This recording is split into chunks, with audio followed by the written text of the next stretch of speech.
안녕하십니까. B2B 마케팅 영업 강의를 담당한 안재형입니다. 아마도 여러분은 현업에서 일을 할 때나 아니면 학교에서 공부를 할 때 마케팅이라는 용어를 많이 접해 봤을 거라고 생각을 합니다.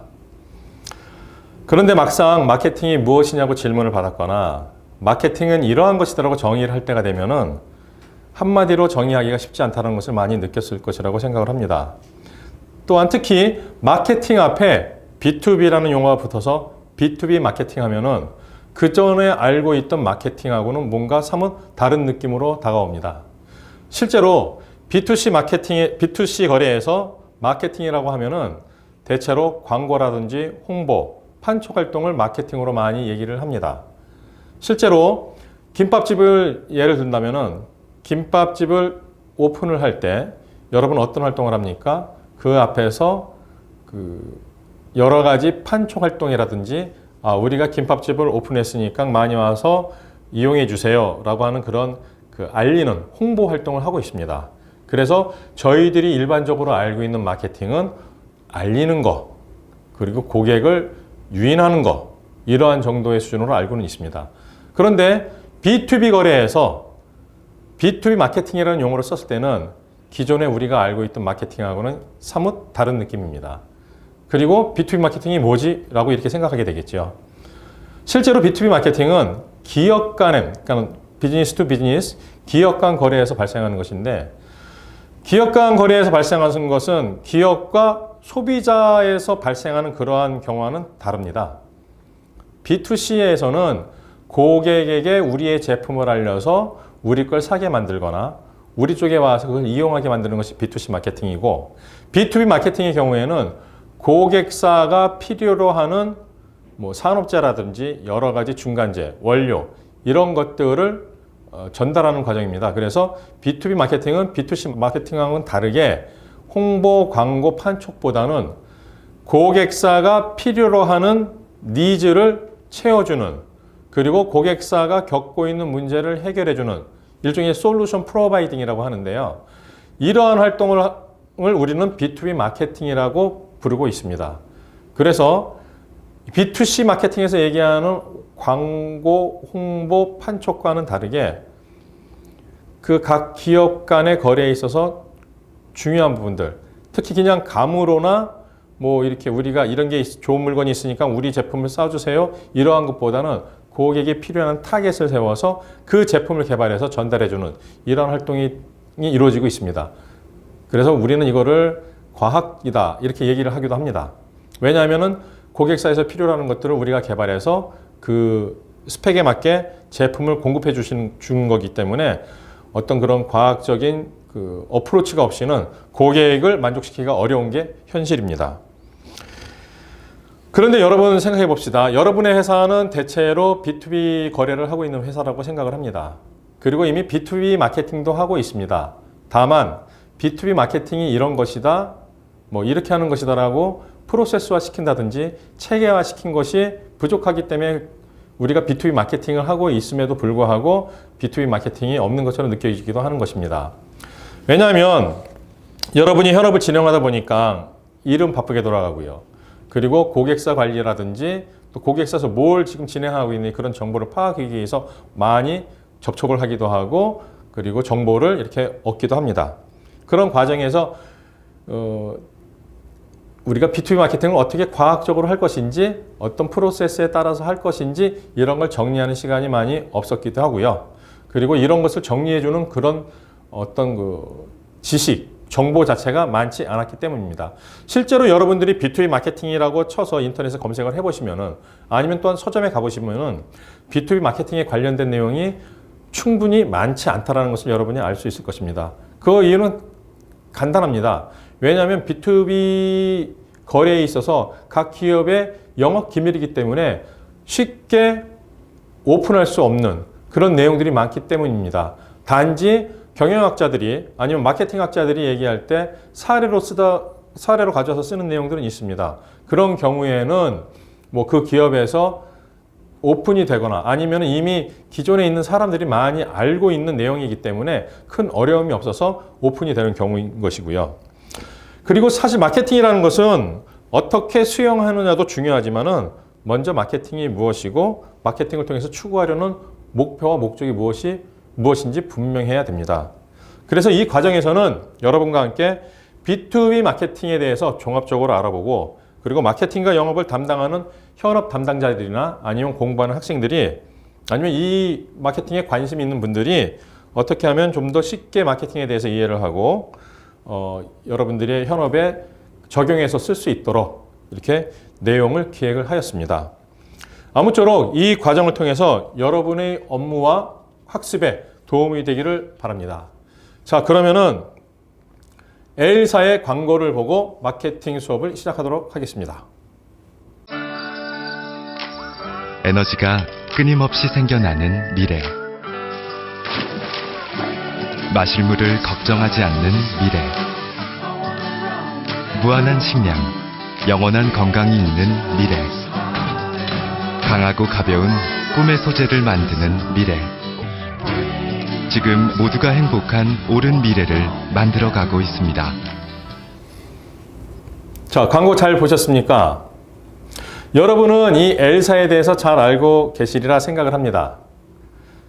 그런데 실제 소비자가 시중에서 L사 이름으로 되어 있는 제품을 구매할 수 있는 것은 거의 없습니다. 뭐 있다고 하면은 단지 보조 배터리용 2차 전지 이 정도가 아마 쇼핑몰 같은 데서 지금 판매를 하고 있는 것으로 알고 있습니다. L사는 연간 매출이 약 21조 원을 하는 회사입니다. 엄청나게 많은 제품을 만들어내고 있죠. 그런데 이 회사에서 만드는 제품 중에 소비자가 직접 살 수 있는 물건이 거의 없다는 말씀입니다. 즉, L사에서 만드는 모든 제품은 일반 소비자를 대상으로 만드는 제품이 아닙니다. 이 TV 광고를 본 소비자는 L사라는 회사를 알게는 되지만은 실제로 L사가 어떤 회사인지는 잘 모릅니다. 왜냐하면 직접 제품을 사서 사용해 본 적이 없기 때문에 L사에 대해서 관심을 갖거나 아니면 L사를 주의 깊게 살펴보지 않았기 때문입니다. 단지 주식 투자를 하시는 분이 있다고 그러면은 L사에 대해서 잘 알겠죠. 왜냐하면 화학산업 분야에서는 우리나라에서 넘버원 기업이기 때문에 그 정도는 알고 계시리라 생각합니다. 단지 최종 소비자인 고객들은 L사가 어떤 거를 하는지는 잘 모른다는 의미입니다. 그러나 L사에서 만들어낸 제품들을 잘 살펴보면 우리의 생활과 다 밀접하게 관계가 되어 있습니다. 우리의 일상생활과 밀접하게 관계되지 않은 것이 하나도 없다는 말씀입니다. 가전제품을 들여다보면 가전제품, TV, 냉장고, 세탁기, 그 외에 여러 컴퓨터라든지 모니터라든지 이런 케이스를 만드는 합성수지는 이 L사에서 만들고 있습니다. 그래서 계열사인 L전자에서 나오는 제품들의 케이스는 대부분 L사에서 나온 합성수지로 그 케이스를 만들고 있습니다. 그리고 여러분 LCD TV라든지 OLED 디스플레이 여기에 들어가는 소재들 있지 않습니까? 원부 재료 같은 경우도 다 L사에서 만들어내고 있습니다. 그리고 최근에 이제 전기 자동차니 아니면 스마트폰용 배터리라든지 이러한 것들도 다 L사에서 제조를 하고 있습니다. 이뿐만입니까? L사는 주로 생명공학과 관련된 의약품들도 생산을 하고 있습니다. 그렇지만 우리가 직접적으로 구매하는 것은 하나도 없습니다. 또한 그 외에 여러 정밀화학 제품들도 생산을 하고 있는 회사입니다. 그런데 L사가 일반 소비자에게는 판매를 하고 있지 않는 회사입니다. 그렇지만 이런 TV 광고를 합니다. 왜 이런 TV 광고를 하겠습니까? L사의 고객층은 주로 기업입니다. 물론 소비자가 사용하는 최종 제품을 만들어내는 그런 기업일 수도 있고요. 아니면 그 과정에 있는 중간에서 그 제품들의 부품이라든지 여러 가지를 만들어내는 그러한 기업들이 있는 것으로 볼 수가 있겠습니다. 그런데 그럼에도 불구하고 L사는 이러한 광고를 TV를 통해서 여러 매체를 통해서 내보내고 있습니다. 그 이유는 L사의 제품 때문에 소비자들의 생활의 질이 높여주고 있다는 이런 이미지를 고객들에게 심어주기 위해서 보여주는 것입니다. L사의 고객은 개인 소비자가 아닌 기업 고객이지만 기업 고객의 최종 고객인 개인 소비자를 L사의 고객으로 인식해서 이런 광고를 하고 있다는 말씀입니다. 물론 L사뿐만 아니고 여러분이 알고 있는 S사라든지 또 다른 S사, 뭐 또 다른 L사 대부분 이런 이미지 광고를 많이 하고 있습니다. 특히 사회적으로 어떤 요즘 이제 떠오르는 말 중에 하나가 소셜 마케팅 컨셉트라고 그래가지고 단지 기업과 고객 간의 관계뿐만 아니라 거기다가 사회적인 책임을 하나 더 올려놓은 그런 좀 이렇게 향상된 마케팅 컨셉이 있습니다. 그래서 그 기업들이 그러니까 사회의 보편 복지의 수준을 올리는 그러한 역할도 지금 감당을 하고 있습니다. 그렇게 하는 이유는 기업의 이미지가 더욱더 고객에게 더 가까이 되고 그럴수록 대기업 영업을 하는 판매를 하는 L사 같은 회사도 결국은 이런 활동을 통해서 자기들이 목표한 경영의 성과를 낼 수 있다고 생각하기 때문에 이런 활동을 하고 있는 겁니다. 여러분 잘 아시다시피 기업의 최종 목표는 이윤 창출을 그 목적으로 두고 있는 것입니다. 자, 이거는 이제 들어가면서 저희들이 그 B2B 마케팅에 대해서 이제 이렇게 갈 것이고, 그리고 L사의 광고를 통해서 B2C와 B2B의 약간의 그런 차이도 살짝 이렇게 맛보았습니다. 앞으로 1강과 2강에서는 B2B 마케팅에 앞서서 전 세계적으로 화두가 되고 있는 4차 산업혁명과 로봇 산업의 규모에 대해서 알아보려고 합니다. 그리고 제 3강에서는 저희가 이제 B2B 마케팅이라는 것을 이제 알아보기 전에 우리의 생각을 약간 정리해보는 그런 시간을 가져보려고 합니다. 자, 그럼 먼저 4차 산업혁명에 대해서 알아보도록 하겠습니다. 1980년, 지금으로서 약 37년 전이죠. 미국의 저명한 미래학자 엘빈 토플러는 제3의 물결이라는 책을 썼습니다. 당시의 시대는 엘빈 토플러가 진단하기를 제2의 물결의 시대였고요.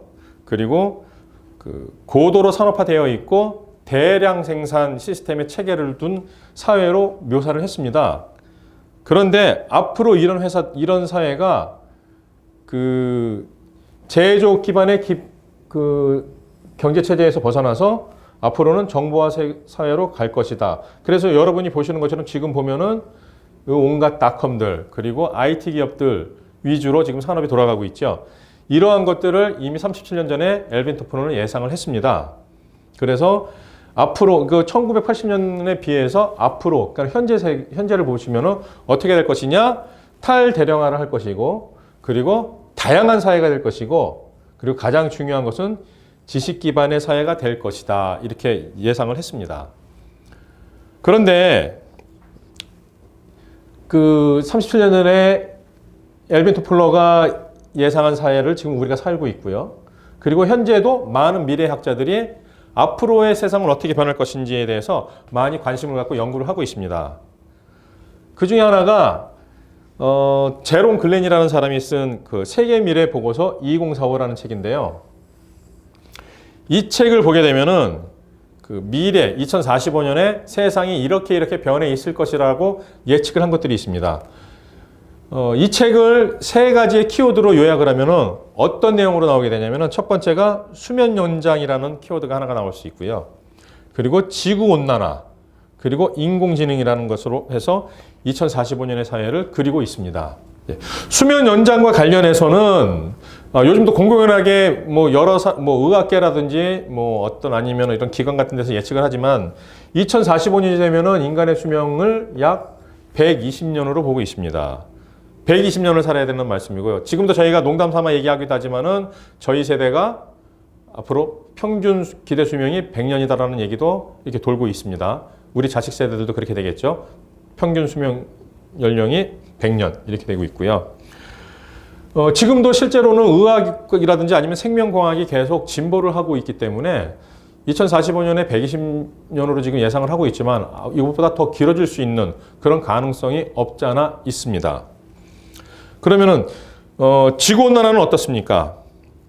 지구온난화 같은 문제는 2013년 미국의 하와이대에서 네이처에 게재한 보고서가 있습니다. 그 보고서에 보면은 지금과 같은 추세로 온실가스가 배출이 된다면은 2041년에는 도쿄가 그리고 2046년에는 중국의 베이징이 사람이 살 수 없는 무더운 지역으로, 아주 온도가 높은 지역으로 바뀐다라고 이렇게 예측을 하고 있습니다. 물론 서울도 마찬가지로 그 안에 포함이 되어 있습니다. 다음은 인공지능입니다. 인공지능 경우는 어떻습니까? 2016년 3월에 바둑 프로기사인 이세돌과 알파고가 서로 이렇게 맞붙었습니다. 그러면서 인공지능에 대한 대중의 관심도가 많이 높아졌지요. 그런데 실제로 인공지능은 이 전 산업에서 이미 조금씩 적용되고 있는 현실입니다. 그리고 2045년에는 인공지능에 있어서 어떤 의미가 있냐면은 지금 복잡한 인간의 두뇌의 기능과 동등해지는, 그리고 인간의 두뇌의 기능을 넘어서는 그 시점을 2045년으로 보고 있습니다. 37년 전에 엘빈 토플러가 바라본 지금의 세상은 엘빈 토플러의 통찰력과 감, 그리고 트렌드를 읽는 힘으로 현재를 이렇게 예측을 했지만, 지금의 미래학자들은 빅데이터를 활용해서 앞으로의 세상을 더 예측하고 있는데 그 확률은 점점 높아지고 있는 상황입니다. 최근에 쏟아져 나오고 있는 미래의 예측에 대한 내용들은 주의 깊게 바라볼 필요가 있다고 생각이 됩니다. 기업은 세상의 변화에 신속하게 대처하고, 그리고 거기에 맞게 경영 활동을 해야 되고요. 그리고 마케터와 영업사원 같은 경우는 이런 변화를 현장에서 감지하고 기업의 의사결정 활동에 반영될 수 있도록 비즈니스 최전선에서 뛰는 역할을 감당하고 있기 때문입니다. 다음은 인류 생활에 지대한 영향을 미친 산업혁명에 대해서 알아보겠습니다. 자, 산업혁명은 여러분들이 다 아시지요. 1차 산업혁명 같은 경우는 이제 제임스 와트의 증기기관이 발명이 되면서 이제 사람의 힘이나 그리고 아니면 동물의 힘을 빌려서 동력을 활용해서 생산하던 활동하던 시대였습니다. 그런데 증기기관이 나오면서 그 당시에 생산 체계를, 그러니까 간의 수공업이라는 그런 체계를 이제 기계로 바꾸는 그러한 역할을 했습니다. 2차 산업혁명은 어떻습니까? 여러분, 토마스 에디슨이 전구를 발명한 이후로 전기 에너지가 활성화되었고, 그리고 전기 에너지와 그리고 포드 자동차에서 컨베이어 시스템을 개발한 이후에 대량 생산 체계를 갖고가고 있습니다. 그리고 또한 이 시대에는 운송수단이 많이 발달하게 돼서 항공기, 자동차, 내연기관, 그리고 통신기술, 이런 것들이 고도로 발달하게 돼서 대량 생산이 가능한 그런 시대가 되었습니다. 또한 20세기 후반부터는 정보통신, 이 기술이 발달을 하게 되면서 그 전까지 해왔던 대량 생산을 전부 다 자동화하는, 그래서 자동화 대량 시스템으로 갈 수 있는 그런 체계를 만들어 놓았습니다. 그래서 사회는 이런 정보통신 기술이 발달함에 따라서 지식사회로 지금 바뀌어가고 있고요. 그리고 지금은 3차 산업혁명이 가장 꼽혀있는 그런 시기가 되면서 4차 산업혁명이 초기에 들어가는 그런 시기에 들어와 있습니다. 그래서 4차 산업혁명은 키워드로 본다면은 사이버 물리 시스템, 인공지능, 이런 것들이 있게 되겠습니다. 4차 산업혁명과 3차 산업혁명을 딱 구분하는 그 용어는 생산 통제의 주체가 누구냐에 있습니다. 1차 산업혁명부터 3차 산업혁명까지는 생산 체계를 관리하고 통제하던 게 사람이었습니다. 사람이 다 해왔고요. 4차 산업혁명에서 생산 통제의 주체는 앞으로 인공지능이 될 것이다. 물론 공장의 자동화, 이런 부분도 여러분들 어떻게 보면은 그 관리 주체가 뭐 컴퓨터냐 아니면 뭐 어떤 그런 시스템이냐 이렇게 말씀할 수도 있겠지만은 그 단계를 넘어서서 인공지능이 무엇입니까? 여기까지는 기계의 역할이 우리가 사람이 입력해 준 것을 그저 아웃풋하는 그런 기능을 수행했다고 그러면은 인공지능이 생산 시스템을 통제하게 되는 것은 인공지능이 스스로 판단을 합니다. 그리고 스스로 계획을 짭니다. 그리고 스스로 관리를 하게 됩니다. 그러면 사람이 하는 일은 없어지는 것처럼 보이겠죠. 물론 이거는 모릅니다. 진짜 사람이 할 수 있는 일이 없어질지 없어지지 않을지는 그건 당해봐야 하는 거고요. 실제로는 이런 관리 주체가 인공지능이 된다. 그래서 기존의 3차 산업혁명까지와 4차 산업혁명을 가르는 그 중요한 포인트는 바로 사람이 하느냐, 인공지능이 하느냐 이런 것이 될 것이라고 지금 보고 있습니다. 4차 산업혁명의 중요한 기술은 일단 지금까지하고는 다른 이제 인공지능이 중심이 될 거라고 말씀을 드렸습니다. 그래서 인공지능이 중심이 되어서 어떤 기술을 융복합시키는 그러한 융복합의 시대가 될 것으로 예측을 하고 있습니다. 그러면은 이런 4차 산업혁명이 일어날 수 있도록 해주는 그런 요인은 무엇인지 알아보겠습니다. 2016년 세계 경제 포럼에서는 4차 산업혁명을 추진하는 주요 이유들을 두 가지 측면에서 발표를 했습니다. 그 첫 번째가 인구 통계 사회 경제학적 변화 요인입니다. 이 요인들 중에서 가장 크게 눈여겨봐야 될 것은 업무 환경의 변화와 그리고 업무의 유연화입니다. 이건 무슨 얘기를 하는 거냐면은 여러분들 이제 지금은 다 사무실에 출근을 해서 일을 하기도 합니다. 그렇지만 이미 어떤 기업들에서는 원격 재택근무를 실시하고 있는 곳도 있습니다. 그러한 것들을 얘기하는 겁니다. 그리고 코워킹 스페이스라고 해서 고정되어 있지 않는 자리, 그러니까 누구든지 와서 사용할 수 있는 자리, 그러니까 뭐 일종의 프리자석이죠. 그리고 실제로 코워킹 스페이스 해가지고 기존의 개념과는 다른 사옥을 구매할 필요도 없고, 그리고 어떤 그 공간만 빌려서 쓰는 이러한 근무 형태가 바뀌고 있고요. 그리고 그 업무의 유연화는 예전 같으면 회의를 하고 그러면 한 곳에 다 모여서 회의를 하고 그랬습니다. 이미 여러분들 화상회의가 일반화되었죠. 보편화되었고요. 그래서 어떤 경우에는 20개의 사업장을 한 화면에 통합을 해가지고 20개의 사업장이 물론 해외까지 포함해서 한 시간에 한 화면으로 회의하는 이런 경우도 많이 있습니다.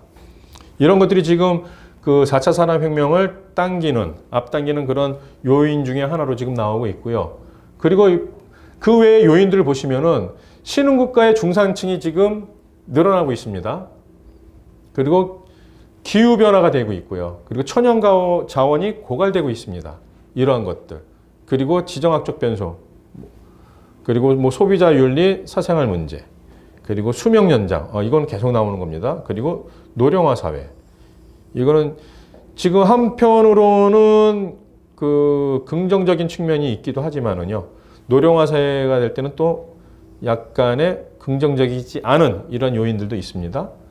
그리고 신흥국가의 중산층이 늘어나는 것과 마찬가지로 신흥국가의 청년 세대가 지금 늘어나고 있고요. 그리고 지금까지는 물론 여성의 사회적 진출이라든지 어떤 그 경제적 지위가 사실은 뭐 그렇게 안정되어 있거나 그렇진 않지만은 이제 여성의 경제적 능력과 사회 진출이 지금 계속해서 늘어나고 있는 상황이고요. 그리고 급격한 도시화. 이러한 요인들 때문에 4차 산업혁명이 이제 계속 일어날 수밖에 없는. 근데 그 원인은 인구가 늘어나고 그리고 사회 경제적인 변화에 따라서 나오는 것으로 그렇게 보고 있습니다. 다음은 기술적 변화 요인입니다. 이 기술적 변화 요인에서 가장 큰 영향력을 미치는 것은 여기 보시면 모바일 인터넷이라고 나와 있습니다. 모바일 인터넷. 그리고 클라우드 테크놀로지가 있습니다. 여러분들 이제 많이 사용하고 계시리라고 생각합니다만은 현재 미국에서는 모바일 인터넷 관련해 가지고 모바일 이코노미라는 그러니까 모바일 경제라는 그러한 용어를 사용하고 있습니다. 이제 뒤에서 제가 여기서 말씀을 드릴게요. 그 모바일 인터넷이라고 그러면 여러분들 요즘 그 O2O라는 그런 비즈니스 모델 아시죠? 오프라인 투 온라인. 가장 그 대표적인 그 모바일 인터넷의 수혜자라고 생각을 합니다. 예를 들어서 제가 어느 지역을 지나가고 있으면은 그 지역에 있는 상권의 그런 그런 그 뭐 백화점이나 할인점의 제품이 제 모바일 폰에 이렇게 쏴줘서 이러이러한 제품이 있다라고 해서 저한테 일종의 푸시 마케팅 같이 하는 그런 것들이고요. 요거는 근데 한 예일 뿐이지 실제로 여러분들의 생활 자체가 보시면은 모바일 인터넷을 통해서 이루어지는 것들이 많이 있습니다. 최근에 여러분들 젊은 세대들은 TV를 보지 않는다고 합니다. 왜냐하면은 스마트폰을 통해 가지고 본인이 원하는 시간에 VOD 자기가 보고 싶은 것만 볼 수 있기 때문에 실제로 집에서 TV를 시청하는 것보다는 이동 중이거나 아니면 집 밖에 나와서 뭐 업무를 한다거나 아니면 공부를 하러 밖에 있을 때 모바일 인터넷을 사용하는 그런 빈도가 높기 때문에 뭐 TV를 보지 않는다라는 이런 통계가 지금 나오고 있는 상황이고요. 기술적 요인 중에서 보면은 이제 클라우드 테크놀로지 아까 말씀드린 건데 클라우드 테크놀로지는 뭐냐 잘 아시겠지만은 제가 어떤 디바이스를 가지고 있는데 뭐 소프트웨어나 뭐 아니면 최소한의 소프트웨어가 없고 소프트웨어를 최소한으로 가지고 있더라도 언제 어느 장소에 메인 서버에 접속을 해서 제가 원하는 작업을 할 수 있는 그런 그 편의를 제공하는 서비스입니다. 물론 많이 사용하는 게 주로 이제 여러분들 뭐 파일 저장하거나 이런 거, 그러니까 드라이브라고 그러지만 그런 저장하는 걸 많이 사용하는 기술이기도 한데요. 사실은 클라우드 테크놀로지는 우리가 지금 활용하고 있는 그 수준을 훨씬 넘어서 스마트 팩토리는 뭐 예를 들어서 저희 회사가 10개의 그 사업장을 전 세계에 흩어져 놓고 있다고 그러면은 자, 인공지능이 어디에서 생산하는 게 더 원가가 덜 들어가고 생산 낱개를 맞출 수 있고 이런 것들까지 다 포함해서 연결해주는 그런 기술을 말하기도 합니다. 이거 외에 보면은 여러분들 프로세싱 파워 이건 뭐냐면 그 처리 능력입니다. 뭐 어떤 그 반도체를 이용해서 컴퓨터의 처리 능력 이런 걸 말씀하겠죠. 연산 능력이죠. 그리고 빅데이터 그리고 보시면은 뉴 에너지 서플라이 그리고 이제 기술 이게 뭐냐면은 여러분 요즘 나오는 뭐 신재생 에너지라든지 아니면 청정 에너지 이런 것들 얘기하는 거고요. 그리고 이제 우리나라에서 이제 요즘 많이 핫하죠. IoT도 있지만 A나 IoE라는 것도 있습니다. 인터넷 오브 에브리띵, 인터넷 오브 올 띵스 뭐 이렇게 얘기를 하기도 합니다. 그리고 여러분들 공유 경제, 뭐 우버라든지 에어앤비 이런 것들, 그리고 크라우드 소싱이죠. 크라우드 펀딩을 많이 들어보셨죠? 그 같은 개념입니다. 크라우드 소싱. 그리고 여러분들이 이제 속해 있는 이런 로봇 산업이죠. 로봇. 그리고 자율주행 자동차라든지 그리고 인공지능. 인공지능이 여기서는 뭐 아직까지 이제 뭐 그 영향도를 이렇게 낮게 봤지만은 이 부분은 계속 상승할 것으로 이렇게 예상을 합니다. 그리고 적층하는 그 3D 프린팅. 그러니까 기존에는 여러분들 어떤 통으로 가지고 이거를 깎아내거나 해서 사실 자원을 낭비하는 이러한 기술이었다고 그러면은 이 적층은 뭡니까? 딱 필요한 용량에 따라서 필요한 만큼만 사용하는 그런 기술이 되겠고요. 그리고 이제 신소재죠. 첨단 신소재. 그리고 이제 생명공학. 이런 것들로 말미암아서 여러분들 4차 산업혁명은 계속해서 일어날 수밖에 없다라고 이렇게 예측을 하고 있습니다. 그리고 여러분 그 4차 산업혁명은 그 융합의 시대라고 얘기를 합니다. 보시면은 이제 생각하는 컴퓨터가 있고요. 그러니까 인공지능으로 이렇게 표현이 돼 있죠. 그리고 움직이는 컴퓨터. 주로 노동을 대신해 주거나 이런 것들을 얘기합니다. 그러니까 두 가지의 기술이 되겠죠. 컴퓨터 기술이 되겠죠. 이런 어떤 그 두뇌 역할을 하는 쪽과 이제 동작을 하는 쪽. 동작하는 이 두 개가 이제 서로 결합을 하게 되면은 어떤 인공지능과 로봇을 통해 제조업과 정보통신 기술이 융합되는 그런 차세대 산업혁명. 그래서 4차 산업혁명을 어떤 기술이 융합되는 그러한 것으로 표현하기도 합니다. 기존의 이런 우리의 제조업이 어떤 이런 정보통신 기술, 인공지능 기술과 합해져서 결국은 통합하는 이런 모습으로 다가오고 있다라고 얘기를 하고 있습니다. 특히 로봇 산업은 여러분 4차 산업혁명에서 제조업과 서비스업의 근간이 되는 디바이스로서의 역할을 잘 감당하고 있다라고 생각합니다. 자, 그러면은 1장의 마지막으로서 로봇에 대해서 좀 잠깐 짚어보겠습니다. 여러분들 이미 이 업계에 계시기 때문에 사실은 저보다 잘 아시는 부분입니다. 그렇지만 제가 간단하게 요약을 해보겠습니다. 로봇은 주로 산업 로봇과 서비스 로봇으로 구분합니다. 물론 이 중간에는 그 각각의 용도에 따라서 여러 가지 로봇들이 있습니다. 뭐 여러분들 잘 알고 계시는 것처럼. 그런데 이제 크게 봤을 때 산업용 로봇, 그러니까 제조용이 되겠죠. 그리고 서비스용 로봇 이렇게 나눠봅니다. 뭐 여러분들 이거 아시겠지만 요거 그 L사에서 나온 뭐 서비스용 로봇입니다. 자, 그래서 산업용 로봇의 그 용도는 뭡니까? 업무 대체라고 이렇게 표현을 했습니다. 그래서 주로 산업 로봇을 만드는 그 업계가 하는 일들은 주로 B2B 거래. 그래서 B2B 시장에서 거래를 하게 되고요. 여기서 이제 사용하는 뭐 기법은 B2B 마케팅이 되겠죠. 그리고 이제 서비스 로봇 같은 경우는 사람이 하는 일에 편의를 제공하는 그런 역할을 하게 됩니다. 그래서 주로 물론 여기 이 안에도 B2B 거래 형태는 나올 수가 있습니다. B2B 거래는 나올 수 있지만은 고객이 직접 수혜를 받고 구매를 한다라고 봤을 때는 B2C 마켓이 맞겠죠. 그래서 그 기업에서 고객에게 가는 그 B2B 마켓이 유지가 되겠고요. 여기서 활용하는 그런 기법은 B2C 마케팅이 되겠습니다.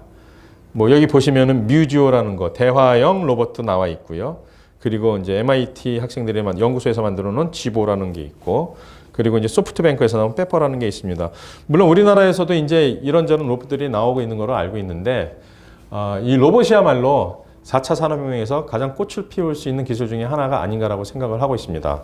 예, 지금까지는 여러분들 그 B2B 마케팅 강의에 들어가기에 앞서서 4차 산업혁명에서 간단하게 알아봤고요. 그리고 이제 로봇 산업에 대해서도 잠깐 로봇에 대해서 잠깐 봤고, 그리고 요 다음 장에서는 여러분들이 종사하고 있는 로봇 산업에 대해서 간략하게 짚어보려고 합니다. 자, 1강의 강의를 여기서 마치겠습니다. 감사합니다.